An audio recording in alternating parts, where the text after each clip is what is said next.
मेरी आखिरी बात तुहाडे सामने सारे दे सामने मेरी एक आरज़ू है, इतनी हुजूर नाल मोहब्बत जरूर करके जाना कि जब रूह मेरे पैराहन खाकी से निकली तो रोजे से आवाज आई ओ मेरा फकीर आया। मेरी तुहाडे नाल एक आरज़ू है, जदों कबर विच फरिश्ते पुछन तो मेरे आका खुद फरमा दें जाने दो ये अपना ही है, और साडा कोई मकसद नहीं, ना असी तुहाडे को कुछ लेना है ना असी तुहानू कुछ देना है।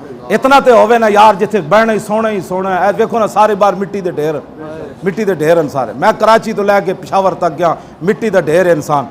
पता नहीं कदों मिट्टी फिर उठनी, कदों असी बाहर निकलना है, कदों फिर क्यामत कायम होनी। यार कम अज कम इतना तक करके जाइए ना, हुजूर फरमा देना अपना है, फिर तुहानू किसी ने कुछ पूछना है भाई कौन हो तुसी। जदों हुजूर ने फरमा दिता है मेरा, तो फिर उहदे वास्ते तरीका ये वे कि जदों हुजूर की गल आवे उन्होंने कहा बस भाई मैं गुनाहगार जरूर हाँ लेकिन मैं गद्दार नहीं। गुनाहगार के लिए माफ़ी है, गद्दार के लिए कोई माफ़ी नहीं।